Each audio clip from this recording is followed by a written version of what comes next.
পারস্য উপসাগরে কৌশলগতভাবে গুরুত্বপূর্ণ হরমুজ প্রণালীতে আটকে থাকা বাণিজ্যিক জাহাজগুলোকে উদ্ধারে প্রজেক্ট ফ্রিডম নামে এক বিশেষ নৌ অভিযান ঘোষণা করেছে মার্কিন প্রেসিডেন্ট ডোনাল্ড ট্রাম্প। আগামী কয়েক ঘন্টার মধ্যেই এই অপারেশন শুরু হওয়ার কথা রয়েছে। তবে ইরানের পক্ষ থেকে এসেছে চরম হুঁশিয়ারি। তেহরান জানিয়েছে এই অঞ্চলে মার্কিন কোনো ধরনের হস্তক্ষেপ বর্তমান যুদ্ধবিরতির সরাসরি লঙ্ঘন হিসেবে গণ্য করা হবে।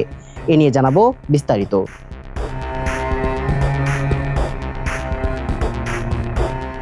বিশ্বের অন্যতম গুরুত্বপূর্ণ জ্বালানি করিডোর হরমুজ প্রণালী এখন যুদ্ধের কালো মেঘে ঢাকা। গত কয়েক মাস ধরে চলা অস্থিরতায় সেখানে আটকে পড়েছে কয়েকশো বাণিজ্যিক জাহাজ ও হাজার হাজার নাবিক। মার্কিন প্রেসিডেন্ট ডোনাল্ড ট্রাম্প এক সোশ্যাল মিডিয়া পোস্টে ঘোষণা করেছেন, নিরপেক্ষ এবং নির্দোষ দেশগুলোর অনুরোধে যুক্তরাষ্ট্র এসব জাহাজকে নিরাপদে বের করে নিতে পাহারা দেবে। ট্রাম্প এই মিশনের নাম দিয়েছে প্রজেক্ট ফ্রিডম।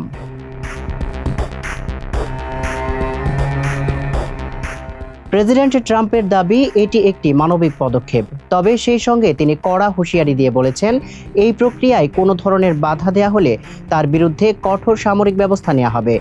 মার্কিন সেন্ট্রাল কমান্ড জানিয়েছে এই অভিযানে গাইডেড মিসাইল ডেস্ট্রয়ার এবং প্রায় 15,000 সেনা সদস্য মোতায়েন করা হচ্ছে।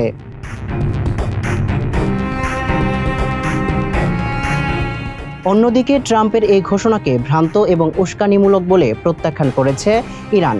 দেশটির সংসদের জাতীয় নিরাপত্তা কমিটির প্রধান ইব্রাহিম আজিজি সরাসরি হুঁশিয়ারি দিয়ে বলেছেন, হরমুজ প্রণালী ট্রাম্পের সোশ্যাল মিডিয়া পোস্ট দিয়ে পরিচালিত হবে না। আজিজি আরও যোগ করেন, হরমুজ প্রণালীর নতুন সামুদ্রিক শাসন ব্যবস্থা মার্কিন যে কোনো হস্তক্ষেপ হবে চলমান যুদ্ধবিরতির সুস্পষ্ট লঙ্ঘন।